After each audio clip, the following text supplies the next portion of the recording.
Hello and welcome to another exciting episode of Tiva Drive. And today, for the first time, we are testing the fully electric Jeep Wagoneer S. And we happen to have it the same week as this brand new 2026 Volvo EX40, previously known as the XC40 Recharge or XC40 T8, etc., etc. So right now it's just called EX40 to differentiate it from the gas versions of this car. So 2026 Volvo EX40 versus 2025 Jeep Wagoneer S, first ever fully electric Jeep. As you know, it will be followed by a Jeep Recon, which will be more kind of Wrangler style off-road vehicle. This one is basically a sport SUV, and we'll tell you about it, the specs and everything else, and compare the two. We were supposed to actually compare the Jeep with a Ford Mach-E rally version of the GT, which would have been more competitive in terms of the size perhaps and performance. But we got this car, and these two cars, believe it or not, they are similarly priced, even though Jeep is substantially more powerful and bigger. This car, as you see it right now, it's 94,000 Canadian dollars. This car is 75,000 Canadian dollars, and this is the Ultra version. This is the first edition with premium and luxury packages, so it's fully equipped with all the options possible at 94. However, the base version of this car, which is slightly less powerful, starts at 59,000, and that version is not available yet, but you can build those starting at 77,000 Canadian. So if you go to the Jeep Canada website, so 77, same type of horsepower, and this is 600 horsepower, 3.4 seconds 0 to 100. This is 400 horsepower, 4.8 seconds 0 to 100. So substantially more powerful, quicker, and a bigger car that are basically priced the same. So again, 75,000 Canadian dollars. And surprisingly enough, the base version of this car, which has 100 kilowatts of power less, so not as fast, not as quick, but it's still, in the future, you'll be able to order one from 59,000 Canadian dollars, where the base version, single motor, rear-wheel drive of the Volvo is right now 67,000 Canadian dollars. So the base to base, the Jeep is actually cheaper, even though, again, it's a much bigger car. And even in its base format, this will have more horsepower, because 400 kilowatts ends up being, about over 500 horsepower, where this one in all its versions has the 400 horsepower total for the car. Both of them are available in all-wheel drive. Now the Jeep is only available as all-wheel drive. The Volvo, you can get it as a rear-wheel drive or all-wheel drive. That being said, okay, let's give you a bit of a walk around to compare the interior spaces, fronts and trunks. Yes, they both have front trunks and substantial luggage capacity in the rear as well. Okay, so let's give you the walk around and the comparison of the trunks, fronts and interior space of this 2025 Jeep Wagoneer S versus this 2026 Volvo EX40. First of all, we're starting in the front with both of the frunks. Yes, both cars are equipped with the frunks. As you can see, in the Jeep, it's fairly shallow, but it's just one large compartment, which is enough for a briefcase or charging cables or some small items that can be transported. And by the way, in the Jeep, the frunk only comes in an upgraded package. So as a standard, you don't have the frunk, you will just see the exposed electronics in the Jeep. In the Volvo, however, the frunk is standard. As you can see, it has a different shape to it. It's divided into two compartments, but you can lift it off. And then there's all the tire kits and everything else is located here. The size of the frunks in both cars is fairly compatible. Let's start by showing you now the interior space in both cars. So I'm gonna sit in the Jeep. The car is substantially longer than the Volvo. So here I am in a comfortable position for my driving. The center wheel, as you can see, is a little bit squared, but I'm in a very comfortable position now, and I will try and jump in the back seat now to see how the back seat space looks like.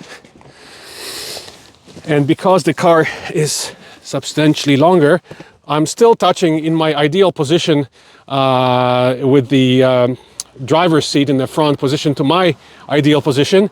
I'm still touching the front seat with my knees. There's enough space for my feet underneath the front seat, but I'm definitely touching the seat in front of me. The headroom is good, and again, I am 6'3" or 190 centimeters tall, and there's a bit of room still left between my head, the top of my head, and the liner here. Because when you're sitting in this spot, you don't have the sunroof, which is substantially higher. You have the liner here, and I'm just making it without touching the sunroof, so it's okay. Let's just jump in the Volvo and see how much of a difference it is in the big back seats, and then we'll show you the trunks in the rear at the end. So here's the Volvo. Here's my comfortable position in the front. This car turns itself automatically the moment you sit, and in order to start the car, you just put the gear in and you drive. In the Jeep, you have to press the start button. So that's a comfortable position for me right now. Let's see, logically, because it's a shorter car, the space should be less in the Volvo. And it is tighter. I can't even put my knees in front of the seat in front of me. My knees are on either side. So definitely less space in the Volvo than in the Jeep. In terms of the headroom, very similar headroom here as well, between my top of my head and the ceiling liner. So definitely less space in the back row. Let's finally compare the trunks. And this is where the largest difference will be. Have a look at the trunk in the Jeep. By the way, this being a $94,000 car, this shelf should be better designed. This is not even a shelf. It's a very flimsy cover that doesn't lift up when you lift up the hatch. So it should be a hard shelf that's kind of linked somehow to the hatch perhaps, because this way, as you can see, it just sits there. It's very flexible, sits there. So you have to kind of bend over to put articles in, or you have to detach it to when you're putting stuff in. So it's not a very practical solution.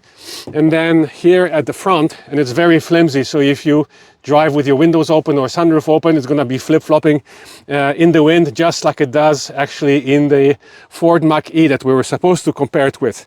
So here with this flippy-floppy cover, but look at the size of the trunk. It's huge. So when we put the scooter here, this is our, and you can look at the pictures on our Facebook page. When we put my Segway scooter in, there is still lots of space left. So it is a huge trunk. Not only that, but there is still space under the floor as well. So let's lift it up and show you a little bit. There you go. There is still substantial space. Some of the space is taken by the subwoofer, but there is substantial space under the floor of the trunk as well. So the only complaint here is this flippy floppy flimsy cargo cover, and so it's just simply goes in here like this, and here it's attached with a couple of to the your headrest of the second row seats. So in my opinion, that shouldn't be happening to even a $60,000 car, never mind a $94,000 car. In the Volvo, as you know, it's still a decent trunk. It's a little bit taller, and you have this hard shelf here that goes up with, it's attached to the hatch. So it goes up, it lifts up when you lift up the hatchback. So here is the space under the floor. enough for some cables. So the Jeep actually has more space under the floor than the Volvo. Finally, the Volvo seats are split 40-60 with a pass-through in the middle, and the Jeep is also 60-40 with no pass-through. So there you go, a bit of an advantage for Volvo here, a bit more flexibility with the pass-through to the back. In terms of the charge ports, the Volvo charge port is rear driver side, and it's still CCS port for now. Volvo can use Tesla superchargers with an adapter, as you know. The Jeep is not part of the Tesla network just yet. Here's the charge port of the Jeep. Again, J1772. And here is the your CCS port, which comes with a cover on it as well. There's some lights around it, an indicator of your charge when you're charging. Okay, so that's about it for the walk around. Let's jump in the cars now, take you for a spin, and tell you all about the results of our testing this week on both cars. Okay, so here we are inside 2025 Jeep Wagoneer S, starting from an incredible 59,000 in a less powerful version. This more powerful version, you can build it now from 77,000, which is only 2 grand more than the Volvo. And as equipped, it's actually 94. This is the first edition, fully loaded with all the options. So as much as 94 is pushing it for an electric Jeep, 77 is a fairly attractive price, and especially the $59,000 base price for the less powerful model will be super attractive when it becomes available. So the interior of the Jeep, you will notice right away that you have 3 screens, actually 4 screens. You have the main dashboard, the center screen, the climate screen, and the passenger screen. So the only annoying thing is that the passenger screen, every time you have to turn it on. The other thing that you have to turn on every time you get into the car is when you're into the electric vehicle driving, it doesn't remember that last time you put it on max regen mode. Otherwise it's minimum, and it doesn't stop. Same with the creep, is off right now, on right now, and there you go. That's our issue with it, that it's sometimes you have to click a few items on the screen that they don't react right away. You have to keep clicking it, there you go, a few times before it recognizes your input. So the creep, our ideal driving is creep off and max regen. Most people who want to drive it as a normal car will have their minimum regen, which is very weak, and then they creep on and it behaves like a regular automatic car in that respect. So we'll put it back to power flow. The other items on the screen include navigation, all the various apps on the screen, so AM radio and all the settings, the navigation, then your phone, then your multimedia, then your comfort, and this car comes with heated, cooled, and massaged both front seats. So at 94,000, it's to be expected. Don't expect the 77,000 or 59,000 version to have all those niceties, of course. And then here's your home screen. So, but we'll keep it on the electric car screen with energy flow and instant consumption. You can also change the look of your main screen, and you do that by clicking these buttons here. So there you go. You can have this display without the circles. This is your map display, and it takes a while for the map to load up. So you have to give it like quite a few seconds for the maps to load up, the navigation screen. It's taking way too long. Okay, never mind. We'll skip that screen. Actually, let's see. That was my mistake. That was the minimalistic screen. Now we're on the map screen. And finally, you're back to this one. This is our favorite. And then in the middle, you can, of course, change in terms of the display. So here's our trip meters, your autopilot display. Then you have your entertainment screen. You have your settings. You have your messages.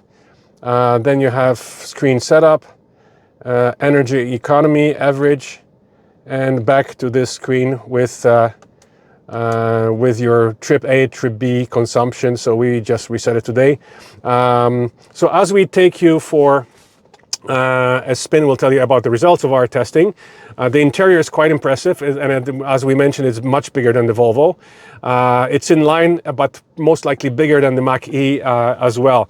The only thing is the Mach-E is actually slightly less expensive. So in terms of the passenger screen, I don't know if you can show it at all. It should be on right now. Yes, it is. You cannot see it from the driver's position. So it's a privacy screen. When you're sitting in the driver's seat, you cannot see that screen at all. So you have to be only sitting in the passenger seat to be able to see the screen. And some of the basic functions are entertainment, navigation, and then your camera views. Believe it or not, the passenger can, for whatever reason, they can watch the different cameras around the car while driving. So that's about it. So the wireless phone charger is actually not located here. This is just your storage area, which is quite substantial. 2 cup holders here. The phone charger, the wireless phone charger, is actually located right here, and it's only looks wide enough for 2 phones, but it's actually meant for only 1 phone. And the wireless charger is right there. And again, substantial storage area here under your arm. And then the other nice thing is you have the USB-C plug, but you also have HDMI plug. The HDMI plug, you can play various, I guess, movies and everything else on the passenger screen only. So they're one of the other options that you can do on the passenger screen. It is watch like videos off of the HDMI connection here on that center console. The seats have memory as well, so all your settings are here. And that's about it. Of course, we have to mention that it's an opening sunroof, which we love, and it has a sunshade that you can close and open. So it's quite an impressive vehicle. Maybe less so at 94, but at 59 or 77, it's very competitively priced, and it's got lots of power. So again, 600 horsepower, 3.4 seconds. We will try and give you an idea how violent this acceleration is. So your drive modes are actually here. So the gear selector is rotary. So we're in park now, reverse. You have the surround cameras here, neutral, and we are in drive right now. And then you notice that the noise, the pedestrian warning noise in reverse is much louder. I don't know if you can hear it, but it's quite loud. There you go. You can kind of hear it. And in drive, it's much quieter. Now, here in your drive selector, you have Sport, Auto, Eco, Snow, and Sand. So it doesn't have off-road settings. There is no 4-wheel steering. There is no air suspension. So it's basically it's more of a sports car than an off-roader. So if you're into off-roading, you might as well wait for the Jeep Recon, which will be launched early next year. We hope to be able to test drive that one as well. And hopefully it'll have a removable roof, just like the Hummer EV has. Then you have your auto hold button here, and you have your hill holder button here on the center console, and that's about it for the various controls. Regular opening for the, thank goodness, regular opening for the glove compartment box. You don't need to search through screen menus to open your glove compartment box.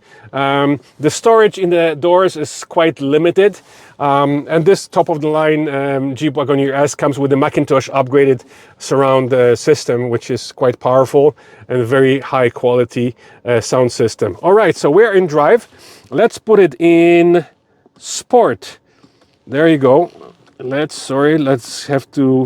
we go. We're in sport mode right now. Traction control off in the sport mode, and we'll try and demonstrate as soon as some of the people who are walking here are out of the way. We'll try and demonstrate the quick acceleration in the car. All right, so traction control off. We'll try and advance slowly to forward, and then we're gonna basically floor it. So the cameraman has to hold on to his seat because this acceleration is completely nuts. I would say it's almost more violent than the Tesla. The only problem is this version comes with Falcon tires, which are not very sticky, so they will slip. If you really want to have the high performance, you go with the Pirelli tires, but then your range falls from 475 to 425, so down by 50 kilometers on sticky tires. So that's the range, by the way, and which is way longer than the Volvo. 475 here versus 415 for the Volvo. And the battery size here, it's 100 kilowatt hours gross, 94 net. On the Volvo, it's 82 gross, 79 net. So almost, actually exactly, net usable is 15 kilowatt hours bigger here in the Jeep. Okay, so there we go. We're in sport mode.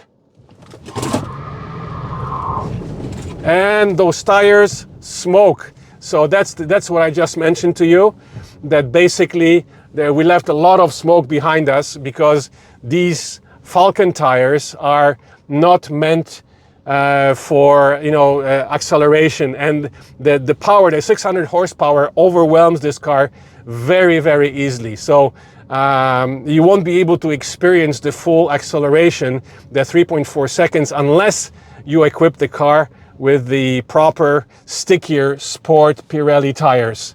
But the throttle mapping is very sensitive. So the accelerator pedal is very sensitive in either mode. So right now we're in sport. Even if we put it in eco, right now we're in eco. Of course, it's less reactive than in sport mode, but it's still you barely touch it, and it just goes.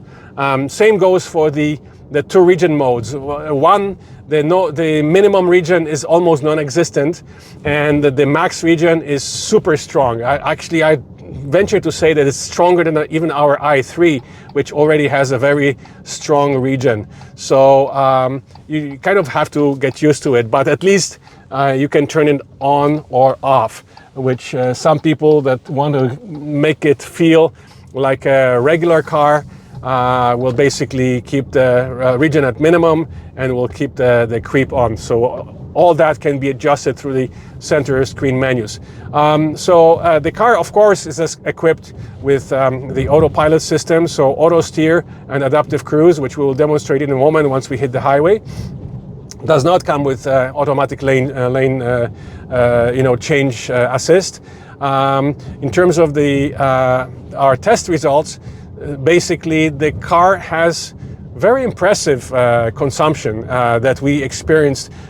So we did, of course, the hypermile run using the side streets, and our consumption was as low as 16 kilowatt hours per 100 kilometers, doing 90 kilometers per hour max on side roads. And then we did the normal highway test, and it was a day, low teens outside temperature wise, 12, 13 degrees, sunny day, but we had the climate on, and the car used 21 kilowatt hours per 100 kilometers. So that's quite impressive. So that gives this car a highway range of about 425 kilometers. That's quite impressive for such a large car. Of course, it does have a substantial battery as well. The range is pretty close to the rated. So the rated range is 475 on these tires, which are the eco tires. And then again, we got about 425 on the highway. In the city, or going on the side roads with a consumption of 16 per 100, that would bring you well above 500 kilometer range using the hypermile method. And we were driving, of course, without the climate, with the sunroof open. It was a beautiful day, warm day, around 14 degrees. So that's quite impressive. In the city, the lowest consumption we got without the climate was also around 15, 16 kilowatt hours per 100 kilometers. So right now, actually, to turn off the climate, it's kind of annoying. So even though you have this climate screen here, you cannot turn it off. So even if you try and there you go, you can put it only on to speed 1, but to turn off the climate, you have to go into comfort, and then you have the off button here, which is kind of annoying. There should be a way to turn off the climate system right here on that climate screen, and without having to go through the center screen menus to turn it off. So there you go, the climate is off right now. So that's kind of one annoying aspect. And we can go back to the car screen and energy flow, there we go. So as we keep going, and of course we can show you the beautiful opening sunroof while we are at the red light. So the sunroof goes above the other glass pane, but the opening is actually quite wide, which is nice. So there we go, let's close it off. And of course you also have, so there's a separate button for the tilt. So the center button here is for the tilt function. So there we go, right now the sunroof is tilted. And then finally the third button is for the sunshade. So let's close the roof now and let's close the sunshade. So that's the third button on the roof here. And there we go. So let's keep it open for the light. But and that's our preferred setup, and in any EVs that any EV that we would consider. And we seriously, if this car was available when we bought the Audi, and if it was available in its base $59,000 version, we probably would have gone for this one. We really like this car. So again, opening sunroof with a sunshade is one of our criteria. It's like a non-negotiable item for us, and that's why unfortunately most of the electric BMWs, we wouldn't consider them because they have fixed glass roofs. But Mercedes EVs do have opening sunroof. So the traffic today is a little bit heavy. It's a weekend in Toronto. Blue Jays are in town playing games, so a lot of heavy traffic. I'm not even sure if we'll be able to turn on the autopilot for you, but we should do so. And we will also post a quick, that's the warning, that's the blind spot warning, of course. There we go. Yes, thank you. I know there's cars on the left lane. Thank you. So we'll get into the lane and we'll try and turn on the autopilot, and you do it through here. First of all, you have to turn it on through the center button here. Boom, it's done. And then on, set, and we just increase the speed to the speed limit of the highway. There we go. And there we go, in increments of 110. Even though the car has speed recognition, okay, you have to touch the wheel. It goes yellow. There we go. You have to touch the wheel. Sometimes it actually will tell you to touch the wheel at the top here. It's not enough to jerk the wheel left and right. There we go. So it has a sensor right there. You have to keep holding it. It's not a hands-free system.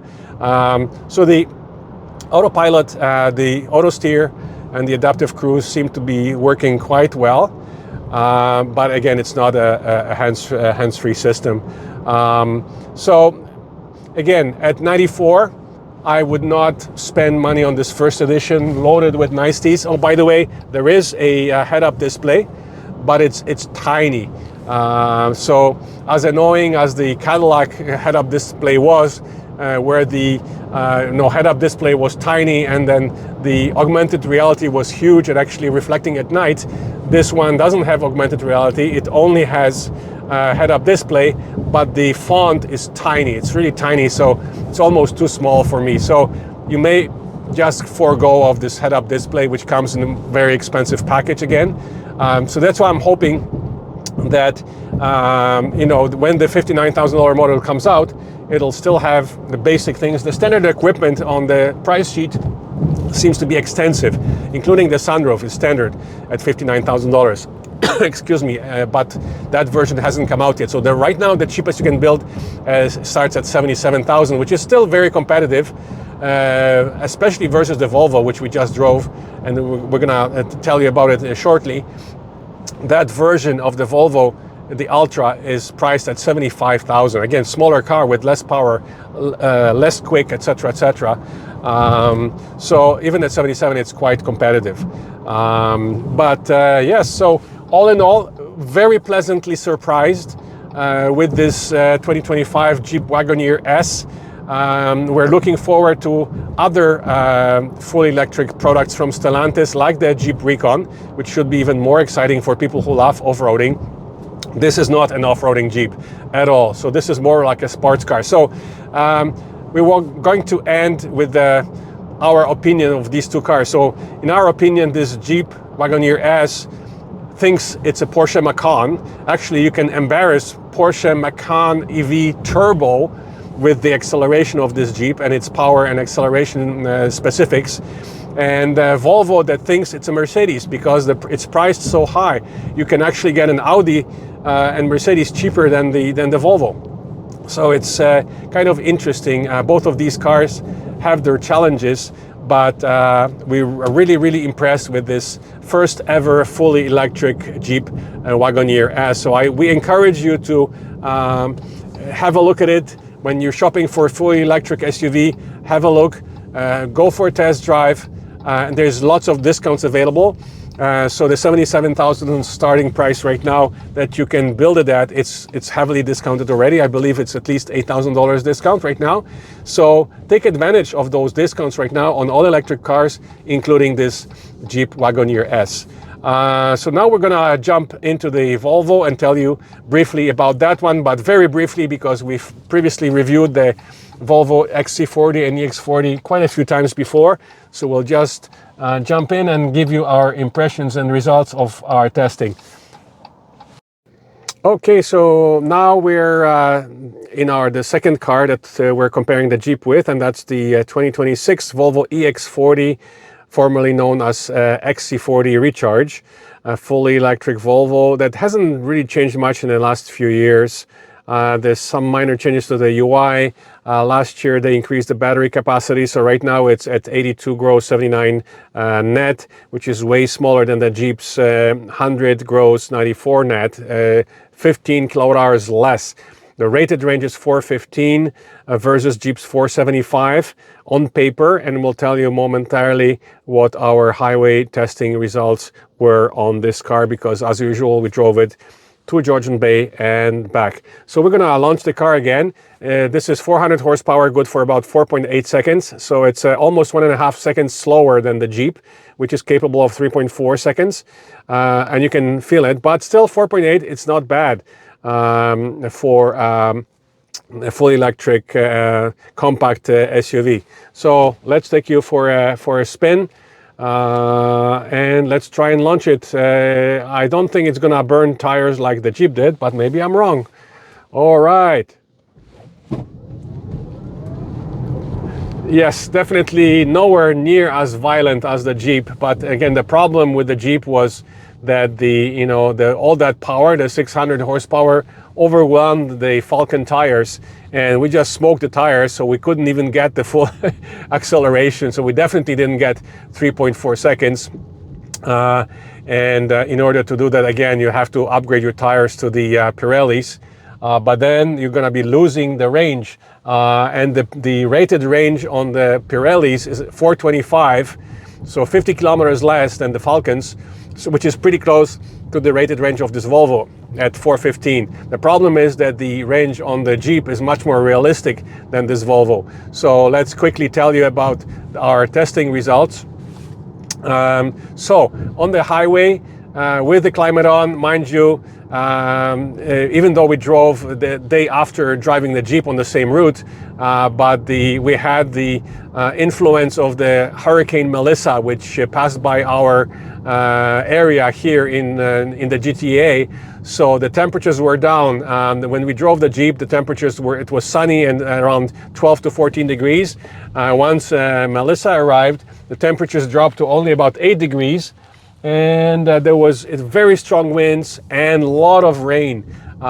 So going one way on this Volvo, we had a lot of rain, and the consumption was over 24 kilowatt hours per 100 kilometers. Coming back, the weather was slightly better. Later on in the journey, the rain stopped and it became sunny, but the temperatures were still quite low, below 10 degrees, and the consumption went down to around 23. So based on that, and we were driving, of course, with the climate on and steering heat on, and based on that, the highway range would be about 340 kilometers. So still substantially less than the Jeep, which is capable of, under similar conditions, of well over 400 kilometers, which is normal because the Jeep has a much bigger battery. Again, Jeep's battery is 15 kilowatt hours larger than this Volvo. So all in all, between these two cars, the Jeep seems to be a much better deal. Again, bigger car, more power, better acceleration, and just a larger car, a larger trunk, more space in the second row, etc., etc. And it has all the niceties are there. Of course, they come in packages. Now, nice thing about the Volvo now is that finally the Volvo comes with Android Auto and Apple CarPlay, and wirelessly so. So previously it wasn't available. Now you can get another electric Volvo. There we go. Except this is the XC40 Recharge from a previous years, and we are here in a brand new 2026 Volvo EX40, as it is now called. But again, outside and inside, you won't be able to tell the difference between the older one and the newer one. There's very minimal changes, just slight changes to the user interface here. What we have to mention though is that this screen size is very down on all the competition, which offers much bigger screens now. This is a very tiny screen in comparison with all the competition, and it's also tiny versus the other Volvos. So the XC90 plug-in hybrid now has a much bigger screen, so it's like a tablet that's not built into the dashboard, but it sticks out. And similarly, the XC60 plug-in hybrid that we'll be testing for you soon also increased the screen size. So I think it's time for the EX40 to also increase the screen size. How they do it, probably similarly to its other larger brothers, where it's going to be a tablet that sticks out, and it'll be probably the size of this entire area here, which now contains some of the vents here as well. That's what I'm guessing. So expect this to change in the next generations, because this is already 26. Probably won't change until 27, so later on next year. Other than that, there's really no changes. The Volvo Autopilot works well. So you have the standard adaptive cruise, and you have your auto steer. And again, it's not a hands-free system. You have to hold on to the steering wheel because the system will remind you that you have to keep holding the steering wheel. So in that respect, it's very similar to the one in the Jeep. So that's about it. The charging speeds, we can mention that the Jeep, this Volvo has 150 kilowatts maximum DC charging speed, where the Jeep has a 200 kilowatt DC maximum charging speed. They are both 400 volt systems. So the Jeep charges faster as well. It's a newer car. I mean, this Volvo has been around for a few years. Jeep just came out. So it's a new Stellantis platform. It's a more modern car. And in theory, it's capable of faster DC charging speeds. Whether or not it actually can, you can refer back to our quick video from our fast charging session. So all in all, between these two cars, again, our preference, the winner here, is the Jeep, because it offers much. It's a larger vehicle, way more power, quicker, faster, etc. And it's just a better deal. So again, we can repeat the base price for the Jeep starts at $59,000, but that version is not available yet.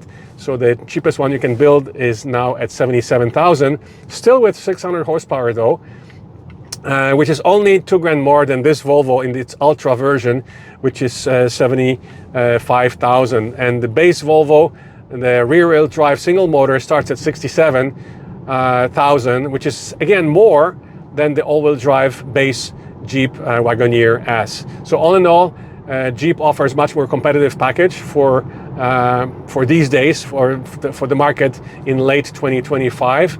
And so we definitely will recommend that you should, when shopping around, and you may consider these two cars, do test drive both, and you will likely see the same things we're seeing right now. So let's try and get into the lane, turn on the autopilot. There we go. And we have the auto steer and autopilot that's adjusted to highway speed. There we go. And it's auto steering. It's going to remind us probably in the next few seconds to hold on to the wheel. But we are in, there we go, right away, hold steering wheel. So similar to Jeep, you have to hold on to the wheel. So that's about it. If you have any questions regarding this comparison review, please don't hesitate to comment under our video. We'll be happy to answer your questions. As usual, don't forget to press the subscribe button to be informed when the next review will be coming. There's lots more reviews of fully electric, plug-in hybrid, and even hybrid cars coming to our channel very soon. So stay tuned. Thank you for watching. Thank you to our sponsor, Condos and Castles Realty Inc. You can find them at www.condosandcastles.com. Thank you for watching.